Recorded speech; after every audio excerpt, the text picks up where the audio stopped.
So,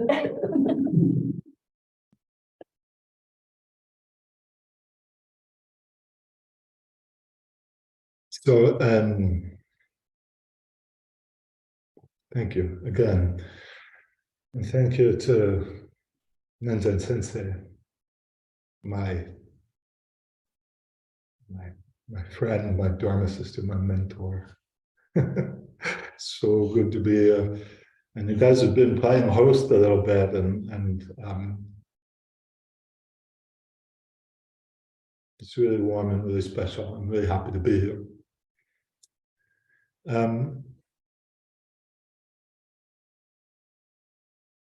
Gonna kind of do a little something a little different. We talked about it at dinner briefly.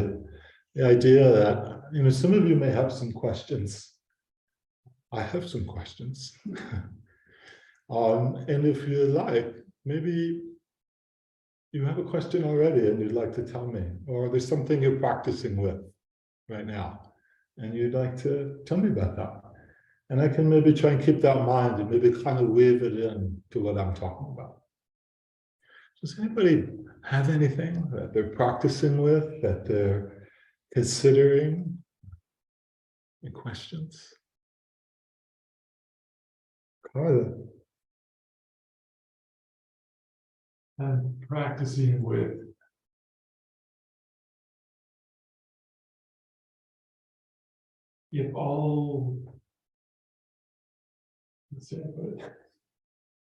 if true nature is here, present, and I am it is all, how can I relax into that and stay taut enough to not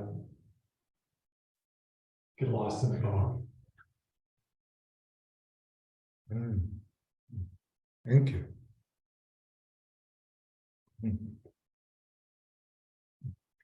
Anybody else have a question? Yeah. And can you please also tell me your name? Because I don't. What's your question? I'm reading a book by Pema Chodron called How We Live is How We Die. And she talks about the importance of frame of mind and how important it is when we die to have a peaceful frame of mind. And I was wondering what your thoughts are about that, or you can weave that in possibly. Yeah. Thank you. Thank you.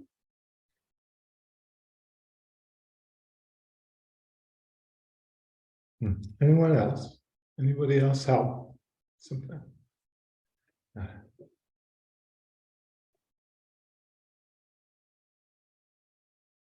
Looking at death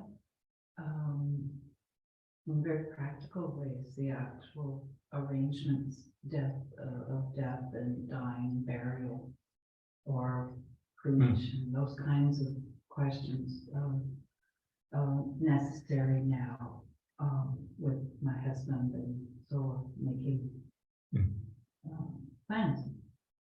So we have a new grandbaby, and so we have birth death, which is kinship, but it's the combo birth death. I remember the term. So just similar to what you mentioned, how do we live with death close?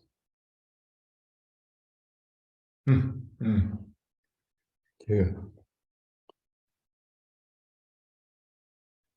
Yeah, I have a little kind of a talk prepared for tonight, and maybe some of these questions can come up, and maybe we can talk about it a little bit after at the end too. We'll save some extra time for Q&A.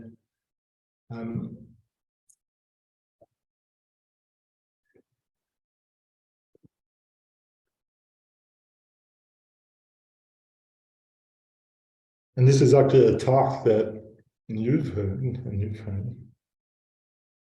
This is a talk that we thought would be good to give here as well, and also give us an opportunity to record it.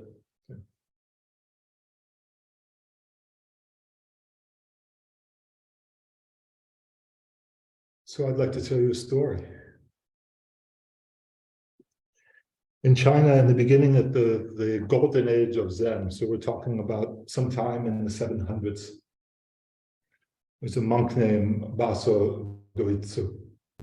And he was practicing at Faiyuan Temple, which is still there. You can visit it. And Baso was practicing there when he met his teacher, Nangaku Ejo. Nangaku Ejo was already a pretty accomplished monk, whatever that means. But he had a certain eye, and he could see that Baso would make a good student. He was watching this young monk practicing quite earnestly.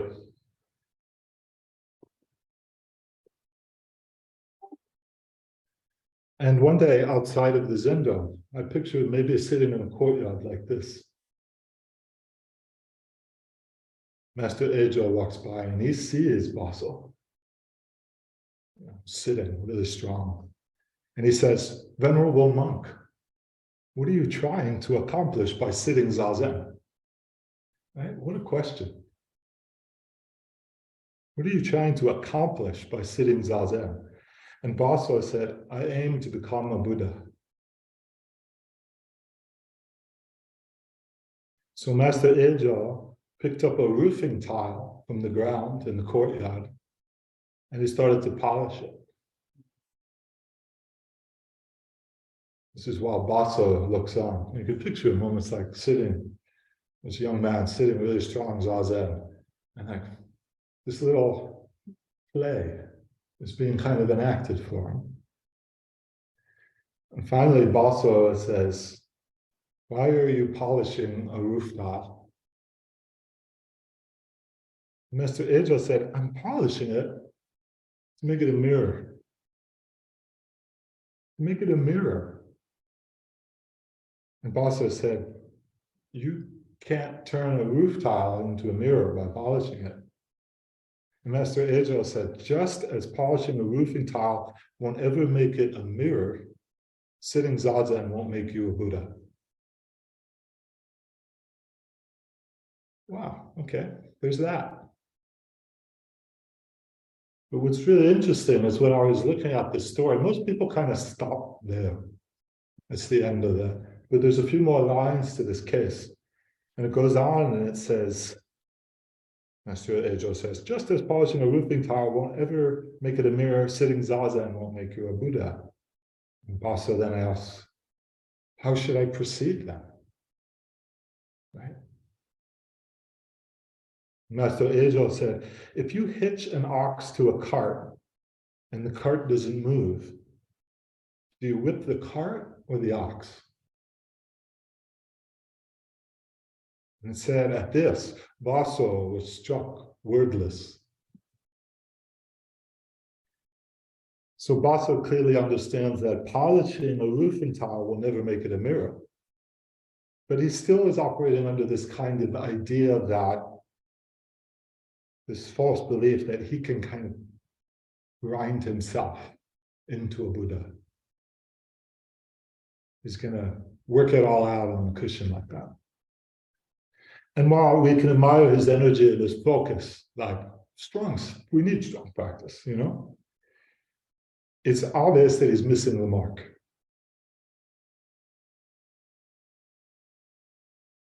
And I can't help but think of my own practice. How many times I just really kind of beat myself up on the cushion and in my life. So I think it's an energy we can relate with. It's something that we can understand. And it's part of all of our practice in some way, some shape, some form. And so Master Ejo sees this monk, and sees his determination, and sees perhaps even his potential.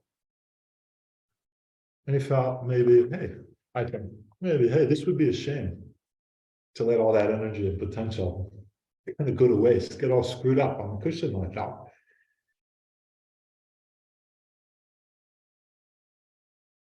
This is what we call arousing the aspiration of enlightenment. This is what Dogen called arousing the aspiration of enlightenment. And so Ejo, in his compassion, he sets up this little farce in the courtyard.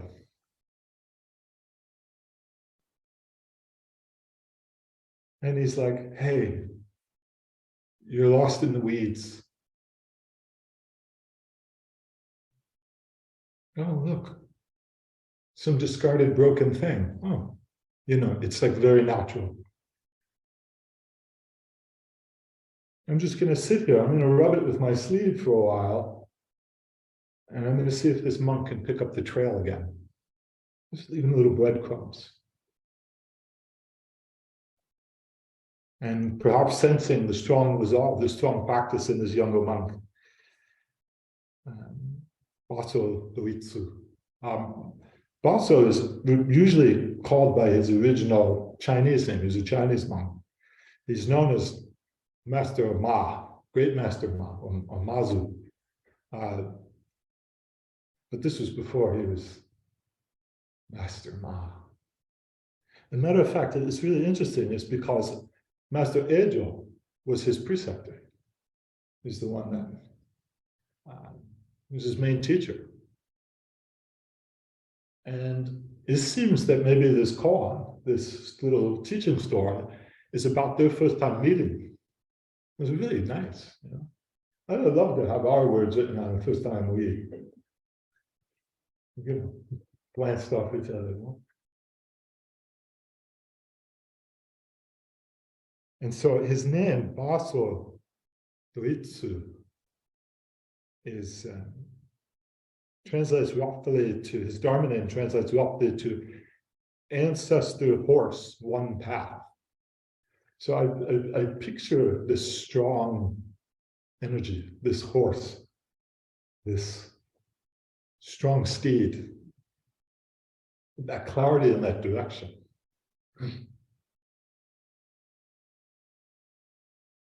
And Ejo comes along and lets him know, you're a little off.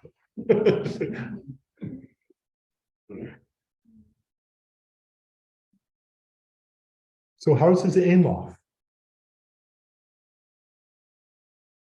His aim is off because no amount of sitting is going to make you a Buddha. No amount of polishing will turn terracotta into a mirror. And thinking that it's the tile's fault isn't going to change anything about that situation.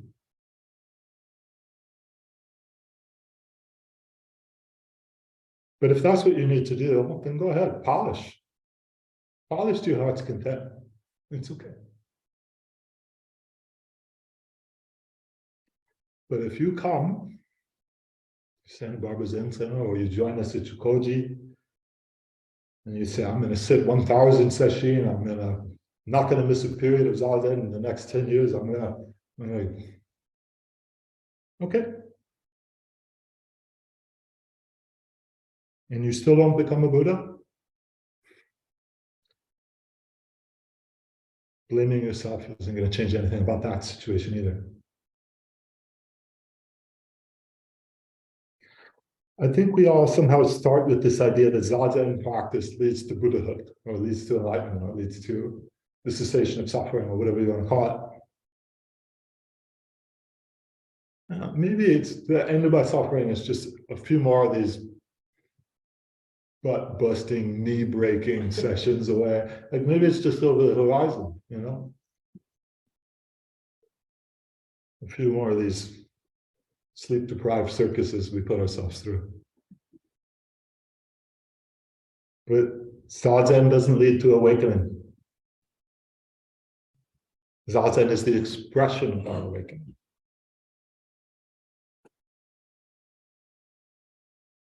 So as the story continues, Master Ejo adds another little blow.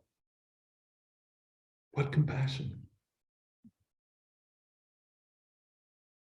Master Ejo asks, what do you whip?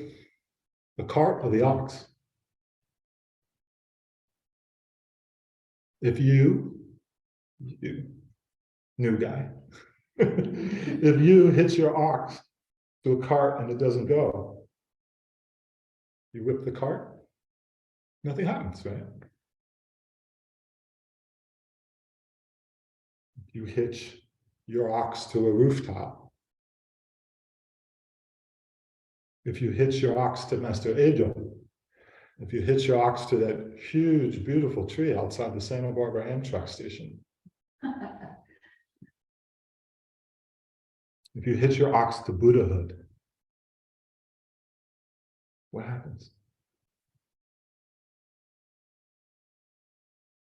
So Master Ejo holds nothing back in his generosity. He says, hey, maybe whipping the cart is the same as your zazen.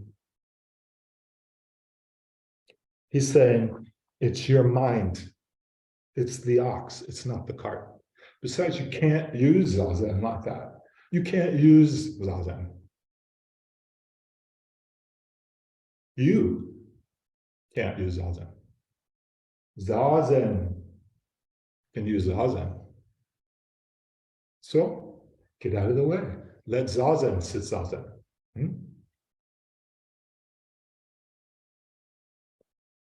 And so Pema Chodron said, already maybe we can answer some of these questions. I think we're reading the same books anyway.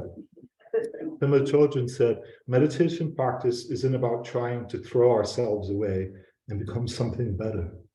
It's about befriending who we already are. Or as the jazz musician Thelonious Monk said, a genius is the one who is most like himself or himself.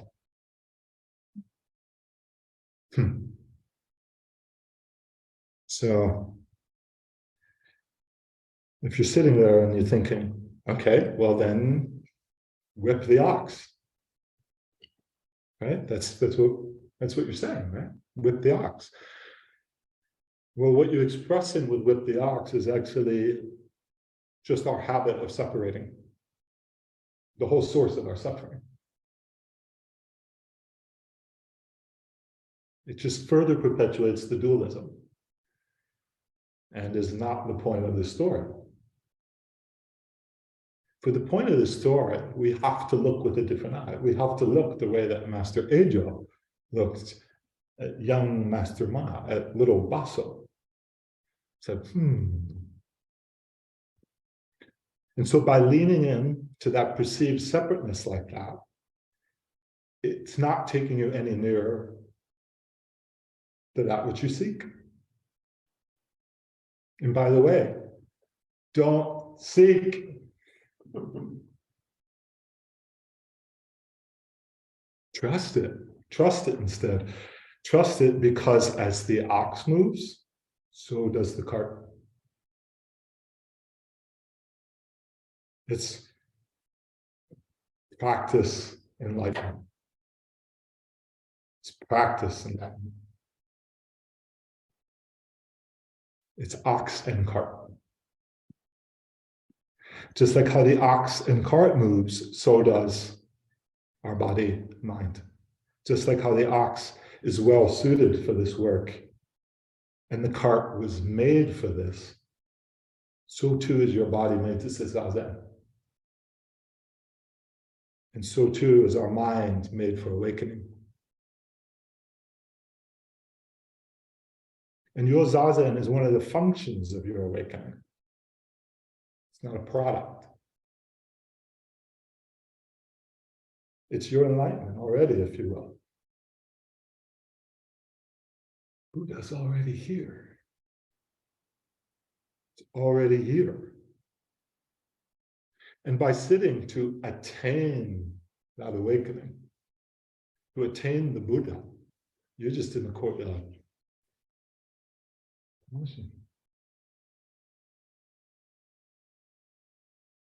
You've already got it. It's like Jack Kerouac said, equally empty, equally to be loved, equally a coming Buddha. Equally empty, equally to be loved, equally a coming Buddha. Have any of you heard that quote before? Some of the older Zen practitioners are hip to the Dharma bomb stuff, and I like the beats. I wanted to track down the source of that quote, and it's from a longer passage, and it says, I sit down and I say, and I run all my friends, my relatives, my enemies one by one in this, without entertaining any angers or gratitudes or anything. And I say, like Jeffrey Ryder, equally empty, equally beloved, equally a coming Buddha. Then I run on and I say, David O. Selznick, equally empty, equally to be loved, equally a coming Buddha. Though I don't use names like David O. Selznick, just people I know. Because when I say the words equally a coming Buddha, I want to think of their eyes. Like you take Morley, his blue eyes behind those glasses. When you think equally a coming Buddha, you think of those eyes and you really do suddenly see the true secret serenity and the truth of his coming Buddhahood. Then you think of your enemy's eyes.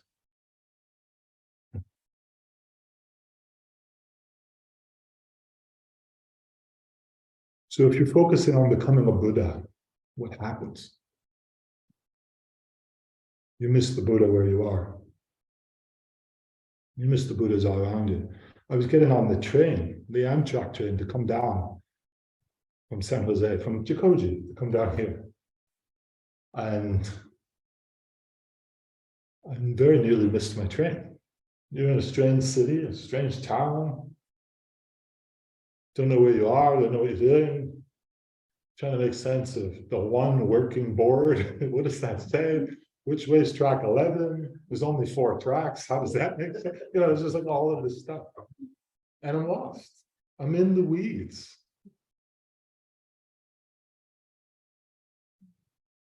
Finally running around, and I see this man, taller than Carlin, so I had to see him.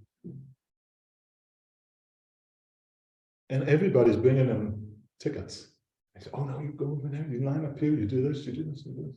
I said, that's the guy. It was my Buddha. I could just go get my. So what I'm doing, I'll hold out my ticket, you know. Please, sir. And he lines me up and tells me what to do. And then when the train comes, you go in here, you go on this. And I realize I'm talking to an autistic man, a man on the spectrum. And he doesn't work here. He's just he's a rail fan.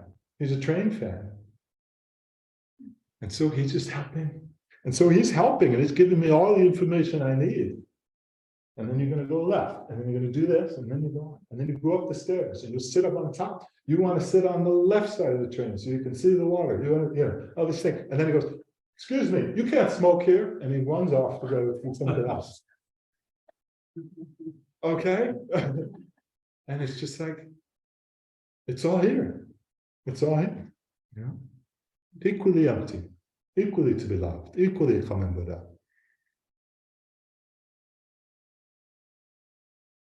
And that's it. We have to see the Buddha in those around us. We have to see the Buddha in ourselves.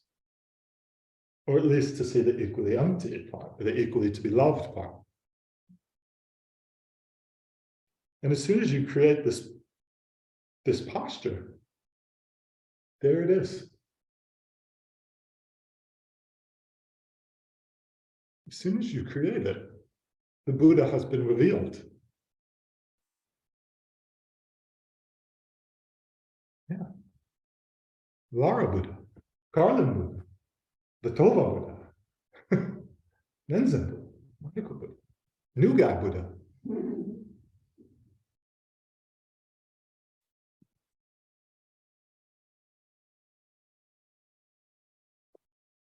Another Pema Chodron quote. Holding on to beliefs limits our experience of life. That doesn't mean that beliefs or opinions or ideas are a problem. It's the stubborn attitude of having to have things be a particular way, grasping onto our beliefs and opinions, that causes the problems. Using your belief system in this way creates a situation in which you choose to be blind instead of being able to see, to be deaf instead of being able to hear, to be dead rather than alive, asleep rather than awake. As people who want to live a good, full, unrestricted, adventurous, real kind of life, there is a concrete instruction that we can follow. See what is. See what is. Without calling your belief right or wrong, acknowledge it, see it clearly, without judgment, and let it go. Come back to the present moment. From now until the moment of your death, you could do this. How can we just see what's happening and be fully intimate and present with that moment, with that person, with nothing else, with nothing extra. And then watch how all the details start to kind of just take care of themselves. Here's my ticket. I don't know where to go. I don't know what to do. I'm going to miss my train. You just go here. Oh, I know. Don't smoke. Go. I know. It's all here. So our path isn't about becoming something else. It's rather about unbecoming what truly isn't us. What isn't truly ourselves, so that we can truly be free. When we've released that. When we've released all that criteria. So you don't whip yourself. You don't whip yourself. I'm not enough. I'm not that. I'm not the right kind of Buddha. This kind of Buddha isn't needed. Each Buddha is needed. All the Buddhas are needed. And each needs to hold its own Dharma position. And what if, instead of whipping the ox, we tried to guide it? I know my ox sometimes lets me ride in the cart, sometimes lets me ride on his back. Sometimes I get down and I walk this ox around. Sometimes I have to pull it by the ring through its nose.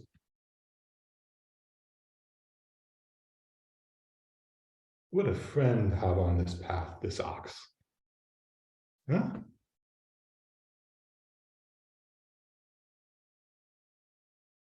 So I wanted to tell another little story because we just kind of came out of Tanjo-e session, which is the session that one of these 4 traditional session that Koben helped establish at Jikoji.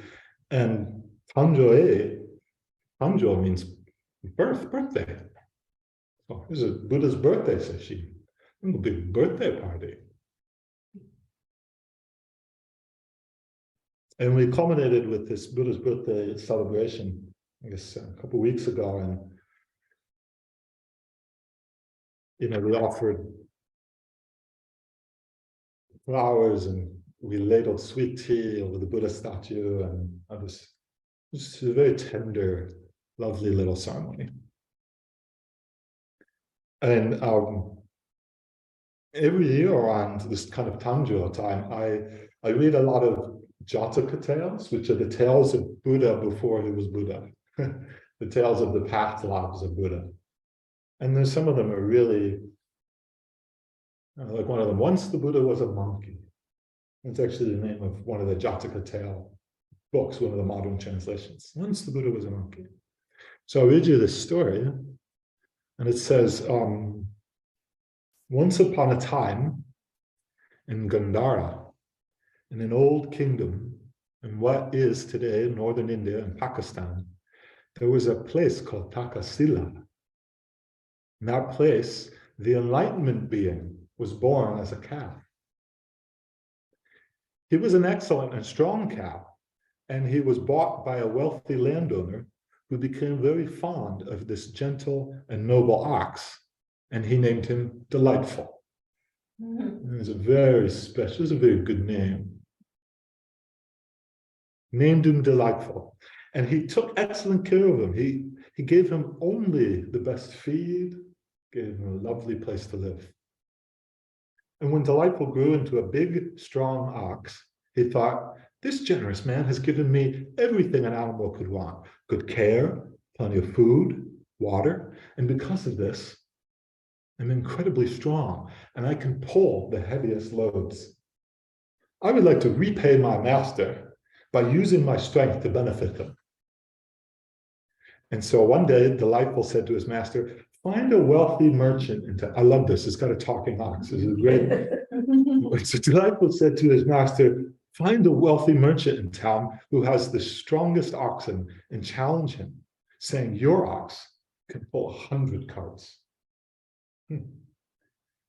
So the master found a merchant down in town who was boasting to have strong oxen, some of the strongest oxen in the land. So he said, I'll challenge you. I have an ox that can pull 100 carts. There's no ox stronger. And the merchant said, there's no ox that strong. I will bet you 1,000 gold that he cannot. So they set a challenge with the merchant setting up 100 carts. And he decided to load them with rocks to make them especially heavy and challenging. The master, in preparing the ox for the challenge, bathed him and fed him the finest grains. He strung a beautiful garland of flowers around Delightful's neck. The master then led Delightful down to town where the 100 carts were waiting.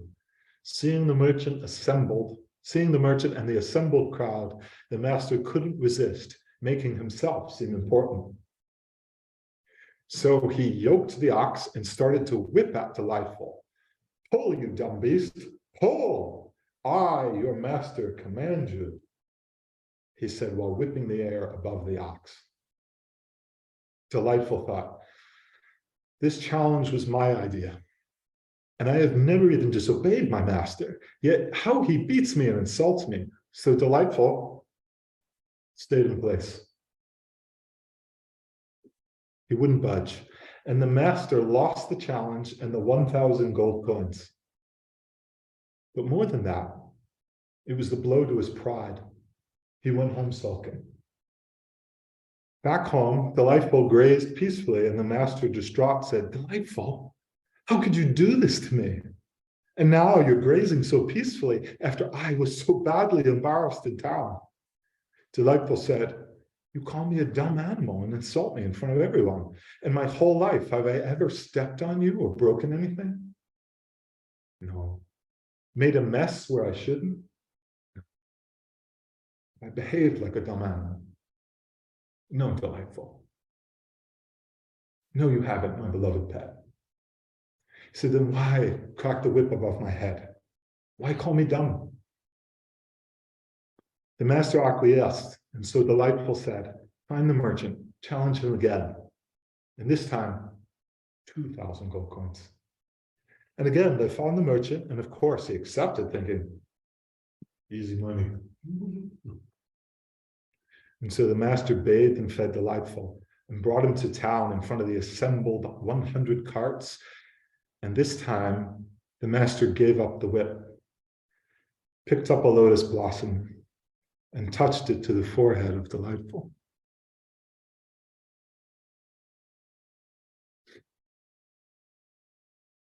He looked fondly to the ox and said, as if he were his own child, and said, Delightful, my son, will you do me the honor of pulling 100 carts? Much to everyone's surprise, Delightful pulled the heavy carts until the last one stood in the place of the first. The merchant was shocked and paid the 2,000 gold coins. And the assembled onlookers further showered the master and Delightful with gifts. And more than his winnings, the master gained humility and respect. What a charming and delightful story. And while this Jataka tale traditionally is used as a kind of like morality play, Aesop's fables kind of thing, its theme is usually using like respect brings honor. And it's a very cultural thing, but perhaps you'll also see what I saw in this story, which is that there's something there for us in the way that we work with our own minds. If we want to keep following this metaphor of ox and cart that way. And I think that's what we're here to do. I think we're here to kind of work on ourselves in that way and kind of put down the whip and remember. All I have to do is remember. Just before the session, a couple of the residents and teachers were sitting around at the table, and we were talking at the breakfast table or something about all of our kind of favorite ways to talk about enlightenment, and none of us like talking about it. And none of us like using the word. And so instead of attain Buddhahood, somebody was reminding us how Kobun would say, return to Buddha. Just say return to Buddha instead of attaining the great way. Return.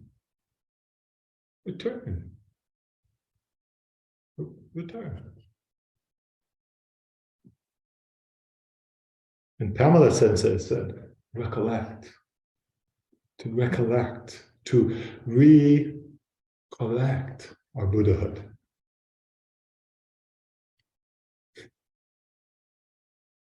Gather ourselves back up. Just gather yourself back up. And there moves the cart and there moves the ox. And when those thoughts arise and we find ourselves getting stuck in our story, it's just like, oh, it's okay. That was just a moment where I forgot who I truly was. I can now recollect. I can now recollect and come back and return. Return to Buddha.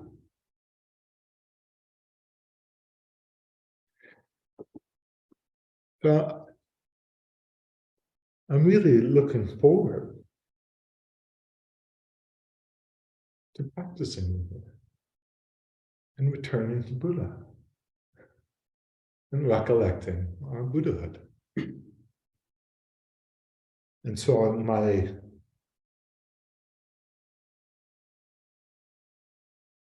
guess the last thing I'll say is just sit. Just sit. Just show up as you are. Not the one you think you are. The real you. The equally empty, equally to be loved, equally a coming Buddha you. Thank you for your attention.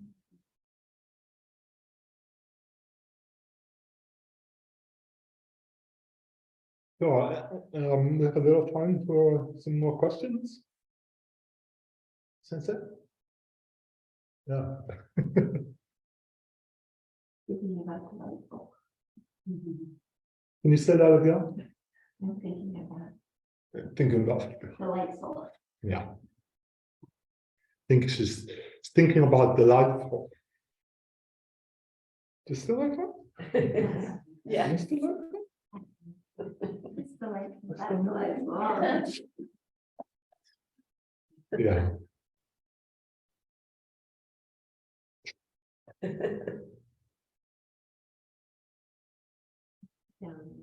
Put it there. Put down the will.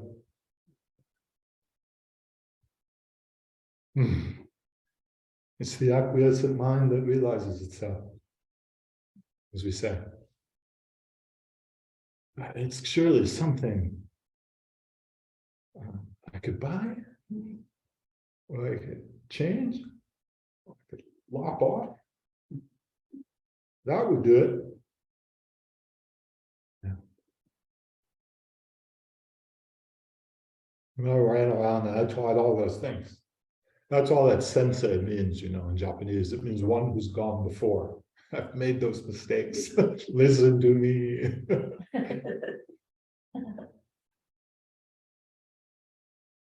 So yeah, so you have any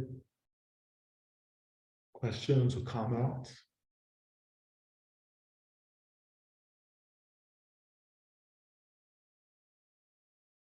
Yeah.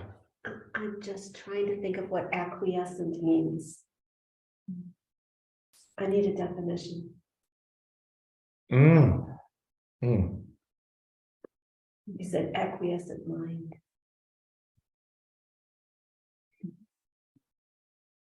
Yeah. Just putting down the whip. So it's the accepting mind, I think there's a quality of acceptance that's in it for sure. But I think there's a quality of kind of releasing. The problem is that I've done this before, so you don't have to do this anymore, right? Is that we think letting go looks like this. But letting go actually looks like this.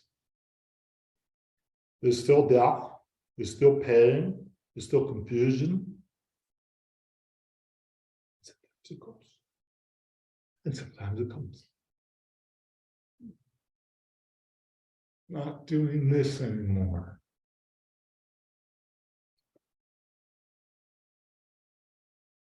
We were talking about this. All the negativity that we use. And when you release it, and you don't need to use it anymore, all of this energy gets freed up for other great things. And when you're not whipping,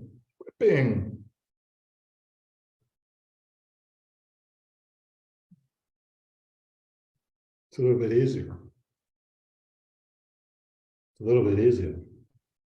And the ox isn't so grumpy. So, to acquiesce is in all the, I think it actually comes more from like the Taoist side almost of our practice, or maybe it was a Chan, like a Chinese side of the story. This teacher had a student who was working really hard, and kind of maybe like Baso, kind of like our great master Ma, and said, I have a teaching for you. I want you to go down to the river, and I want you to pick up mud, and I want you to rub it and polish it and make a mud ball. Perfect ball, perfect sphere. And you place it on the banks of the river. I want you to do that until you get 100 perfect mud balls. There's a lot of work. Polishing. Huh? Sets them all up, and then he goes to his teacher and says, I've done it. Teacher's good. Now, one by one, put each one of them into the river to dissolve.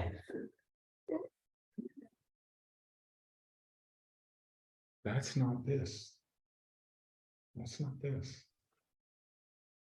That's hanging on. That's gripping for dear life. But if it could be this, okay. But Ocean, he's taking advantage of it. What about all my preciousness and all of this? Show me. Show me the one he's taking advantage of. Show me the one. Where is it? I can't find him anywhere. Yeah. There's something very nice about dissolve. I think I'd be happier to dissolve than I'd be to make mud balls. But that's where I have to acquiesce, right? There's another great, I think from that same collection, it was a more modern story where the teacher said to a student, we wanted to know about these qualities of mind. How do I practice this? The teacher said, mind like sieve. That's really unappetizing. What does that mean? What does that mean? And the student tried to practice this. How to hold on to these things, how to work with things when they say, I can't. And the teacher says, give me that sieve, and chucks it into the river, and it goes, mind like sieve.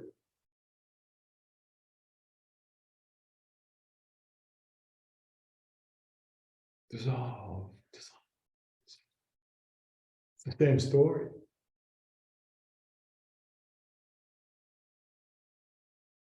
We might have time for one more. Doesn't even have to be a good one.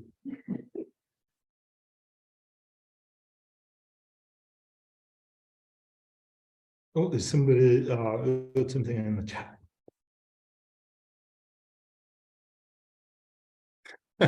So somebody broke into my house and stole all the lamps. I am delighted.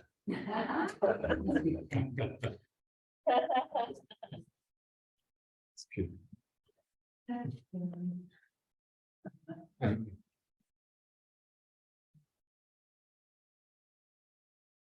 Any other questions or comments?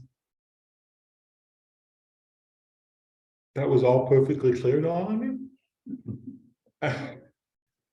Good, because it wasn't for me either, so we're in the same set.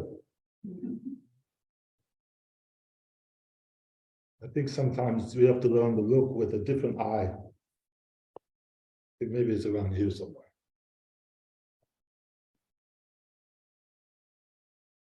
And there's Daido Roshi, Zen Monastery, that said, sometimes dharmas are dark to the mind, but radiant to the heart. I think that's very true, because sometimes, okay, what is this? An ox named Delightful have anything to do with too late mortgage payments, cancer diagnosis, watching your spouse fade, I didn't have another surgery when I get home.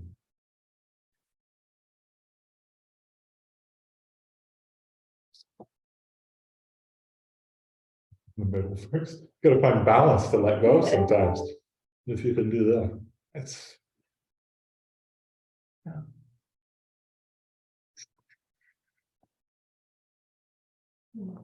Oh, okay.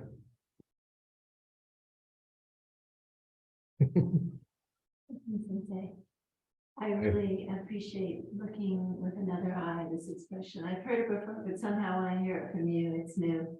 Looking with another eye. And I suggest to me that when we have a response to something at all, offense, sadness, anger, anything that arises, this looking with another eye, we can make this choice in that moment to look with this other eye and return to that. This other eye requires us to take the set of glasses that we're wearing and kind of put them off and just kind of keep peeling off the glasses. In my case, it's glasses, or keep peeling back whatever it is that we think we're seeing or feeling until there's nothing left but what's actually here. And so I really appreciate this other eye. I'm going to use it in my own experience and practice, because it reminds me, again, that we get, because we practice, we get to make this choice of using another eye in any given moment. Whenever anything arises, we have the right and the power to use another eye. So I really appreciate this. Thank you. Yeah, and the great master Tozan said, seeing with eyes, nothing is seen, hearing with ears, nothing is heard. But seeing with ears, nothing is hidden. Sounds like dark to the mind stuff, maybe, but I think it's radiant to our heart. I think it's really radiant. Learn to really listen, to really see what's actually going on. Not my story about what's going on, but actually see. The only way I can see is I have to let go of the thing that's keeping me from seeing. I feel like the only way that I see up and over my ego is to sit down way low.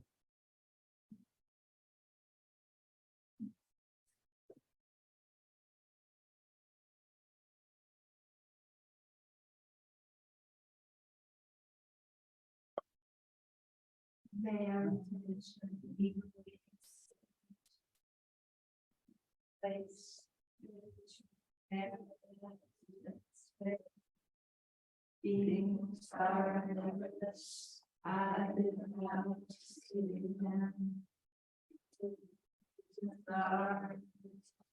Oh, I found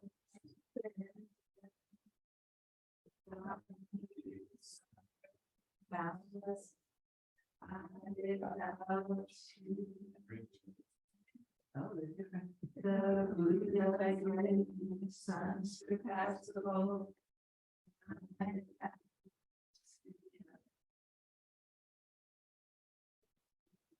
Well, this, yeah.